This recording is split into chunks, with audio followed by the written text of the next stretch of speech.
Welcome back to our channel everyone. जैसा कि हमने आपसे कहा था कि जल्द ही कट ऑफ आरआरबी एटसेट्रा पे आपके साथ डिस्कस करेंगे और इससे रिलेटेड सभी रेलेवेंट फैक्ट्स देखेंगे। लेकिन वीडियो में आगे बढ़ने से पहले हम एक डिस्क्लेमर देना चाहते हैं। इस वीडियो में हम अपना कोई भी ओपिनियन नहीं शेयर करेंगे कि आपको कौन सा आरआरबी भरना चाहिए। हम सिर्फ आपके सामने सभी फैक्ट्स को रखने वाले हैं और पॉसिबल कॉम्बिनेशंस दिखाने वाले हैं ताकि आप सभी लोग एक इन्फॉर्म्ड डिसीजन ले सकें कि कौन सा आरआरबी आपके लिए बेस्ट है। आरआरबी का सिलेक्शन एक बहुत ही टेक्निकल और लक बेस्ड टास्क है। It can go either way, या तो आपका इसमें बहुत ही ज्यादा फायदा हो सकता है या फिर नुकसान भी हो सकता है। लेकिन सभी फैक्ट्स को जानना बहुत ही ज्यादा जरूरी है बिफोर टेकिंग एनी डिसीजन। ये वीडियो हमारी आने वाली आरआरबी सीरीज का पार्ट 1 है। इसके अंदर हम आरआरबी के सिलेक्शन के ऊपर चर्चा करने वाले हैं और पार्ट 2 में हम आपको सीएलए और स्टाफ एंड वेलफेयर इंस्पेक्टर के सभी प्रीवियस ईयर क्वेश्चंस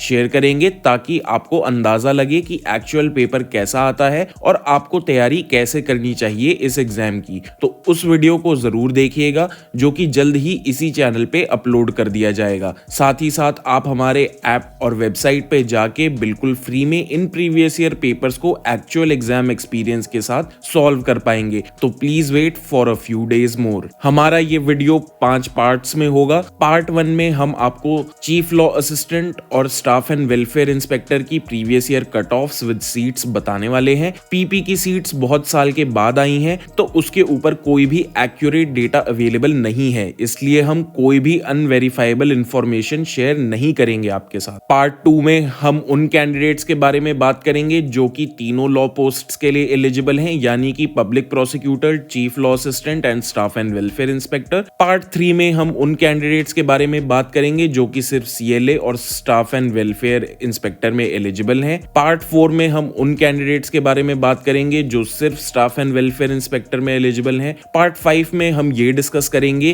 कि सूटेबल जोन कैसे चूज करें। हमने सभी पार्ट्स को वीडियो के डिस्क्रिप्शन बॉक्स में और कमेंट सेक्शन के अंदर पिन्ड कमेंट में टाइम स्टैम्प कर दिया है। आप अपनी कन्वीनियंस के हिसाब से सीधा अपनी एलिजिबिलिटी के हिसाब से देख सकते हैं। अब आइए हम प्रीवियस ईयर कट ऑफ्स देख लेते हैं। सबसे पहले अगर चीफ लॉ असिस्टेंट की 2019 में सीट्स और कट ऑफ क्या क्या थी उनको देखें तो अजमेर आरआरबी के अंदर 7 सीट्स थी और कट ऑफ गई थी 70.33। इलाहाबाद में 1 सीट थी, कट ऑफ गई थी 70.66। बैंगलोर में 2 सीट्स थी, कट ऑफ गई थी 57.66। बिलासपुर में भी 3 सीट्स थी, कट ऑफ गई थी 64.33। गोरखपुर के अंदर 2 सीट्स थी, 71.33 कट ऑफ गई थी। जम्मू एंड श्रीनगर में 1 सीट थी और 57 कट ऑफ गई थी। कोलकाता में 5 सीट्स थी और 65.33 कट ऑफ गई थी। मुंबई में 8 सीट्स पे 67.33 और पटना में 1 सीट पे 69.33 कट ऑफ गई थी चीफ लॉ असिस्टेंट के लिए 2019 के मिनिस्टीरियल एंड आइसोलेटेड कैटेगरीज के अंदर। अब हम देखेंगे कि स्टाफ एंड वेलफेयर इंस्पेक्टर में 2019 के मिनिस्टीरियल एंड आइसोलेटेड कैटेगरीज के एग्जाम में सीट्स और कट ऑफ की पोजीशन क्या थी। तो अहमदाबाद में 2 सीट्स पे कट ऑफ गई थी 53.4,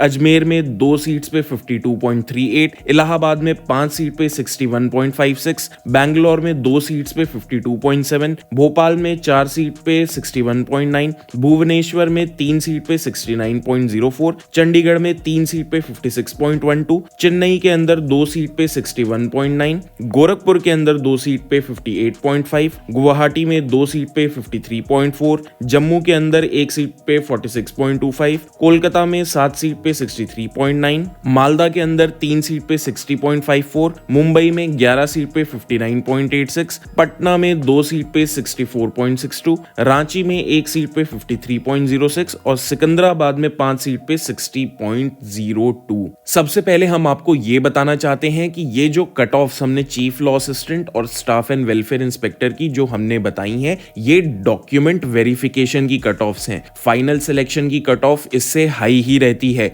हालांकि जहां ज्यादा और कई कैटेगरीज की पोस्ट होती हैं वहां पे कुछ लोगों के पब्लिक प्रोसिक्यूटर और और चीफ लॉ असिस्टेंट में सेलेक्ट होने के बाद स्टाफ एंड वेलफेयर इंस्पेक्टर की रिवाइज कट ऑफ कम भी जा सकती है। तो इस टॉपिक पे हमने डिटेल में चर्चा लास्ट चैप्टर में की है। अब सबसे पहले हम उन लोगों की बात करेंगे जो कि तीनों लॉ की पोस्ट्स के लिए एलिजिबल हैं, यानी public prosecutor, chief law assistant and staff and welfare inspector के लिए। तो ऐसे लोगों को एक ऐसा आरआरबी सेलेक्ट करना होगा जहां पे तीनों पोस्ट्स की वैकेंसी हो। तो ऐसे 3 आरआरबी हैं। सबसे पहला आरआरबी है बिलासपुर। यहाँ पे पीपी की 2 सीट्स हैं, चीफ लॉ असिस्टेंट की 2 सीट्स हैं और स्टाफ एंड वेलफेयर इंस्पेक्टर की 4 सीट्स हैं। इसके बाद आता है चेन्नई। यहाँ पे पीपी की 7 सीट्स हैं, चीफ लॉ असिस्टेंट की 2 सीट्स हैं और स्टाफ एंड वेलफेयर इंस्पेक्टर की भी 1 सीट है। अगर पीपी ही आपकी प्रेफरेंस है तो चेन्नई इस बार सबसे बड़ी वैकेंसी है पब्लिक प्रोसिक्यूटर के हिसाब से।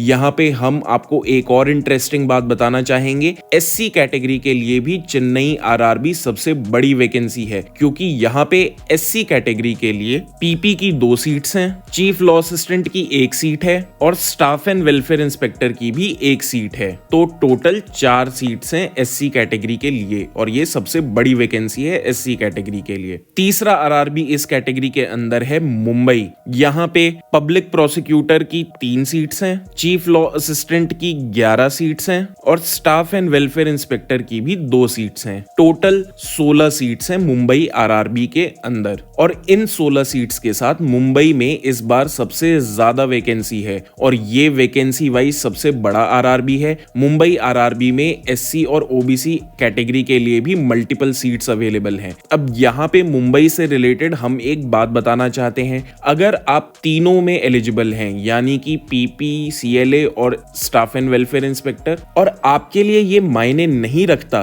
कि आप पीपी बने या चीफ लॉ असिस्टेंट बने या स्टाफ एंड वेलफेयर इंस्पेक्टर बने, और आपके लिए ये भी मायने नहीं रखता कि आपकी प्रैक्टिस काउंट होगी या नहीं होगी, तो आप मुंबई आरआरबी की ओर देख सकते हैं। अगर आप तीनों में एलिजिबल हैं और आप अपने घर के आसपास ही काम करना चाहते हैं तो आप इन तीनों में से अपने घर के या होम स्टेट के पास का कोई भी आरआरबी भर सकते हैं। ये तीनों आरआरबी में सफिशिएंट सीट्स हैं। अब हम उन लोगों की बात करेंगे जो कि सिर्फ चीफ लॉ असिस्टेंट और स्टाफ एंड वेलफेयर इंस्पेक्टर के लिए एलिजिबल हैं। ऐसे में आपके पास 7 आरआरबी अवेलेबल हैं। सबसे पहला आरआरबी है सिकंदराबाद। यहाँ पे चीफ लॉ असिस्टेंट की 2 सीट्स हैं और स्टाफ एंड वेलफेयर की भी 1 सीट अवेलेबल है। प्रयागराज में चीफ लॉ असिस्टेंट की 2 सीट्स हैं और स्टाफ एंड वेलफेयर इंस्पेक्टर की 4 सीट्स हैं। प्रयागराज भी एक बड़ी वैकेंसी है। पटना में चीफ लॉ असिस्टेंट की 4 सीट्स हैं और स्टाफ एंड वेलफेयर इंस्पेक्टर की भी 2 सीट्स अवेलेबल हैं।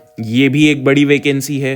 भुवनेश्वर में चीफ लॉ असिस्टेंट की 1 सीट है और स्टाफ एंड वेलफेयर इंस्पेक्टर की भी 2 सीट्स हैं। साथ ही साथ भोपाल में स्टाफ एंड वेलफेयर इंस्पेक्टर की 1 सीट है और चीफ लॉ असिस्टेंट की भी 1 सीट है। बैंगलोर में भी चीफ लॉ असिस्टेंट की 1 सीट है और स्टाफ एंड वेलफेयर इंस्पेक्टर की 1 सीट है। वहीं अगर कोलकाता की बात की जाए तो यहाँ पे चीफ लॉ असिस्टेंट की 4 सीट्स अवेलेबल हैं और स्टाफ एंड वेलफेयर इंस्पेक्टर की भी 7 सीट्स अवेलेबल हैं। कोलकाता इस कैटेगरी में सबसे बड़ी वैकेंसी है। कोलकाता में 2 खास बातें और हैं। ये ओबीसी कैटेगरी के लिए भी सबसे बड़ी वैकेंसी है क्योंकि यहाँ पे चीफ लॉ असिस्टेंट की 5 सीट्स हैं और स्टाफ एंड वेलफेयर इंस्पेक्टर की भी 4 सीट्स हैं ओबीसी कैटेगरी के अंदर। तो टोटल ओबीसी कैटेगरी में 9 सीट्स अवेलेबल हैं कोलकाता आरआरबी में। और तो और एसटी कैटेगरी के लिए भी सबसे बड़ी वैकेंसी है। यहाँ पे एसटी कैटेगरी के लिए स्टाफ एंड वेलफेयर इंस्पेक्टर की 2 पोस्ट्स हैं, चीफ लॉ असिस्टेंट की 1 पोस्ट है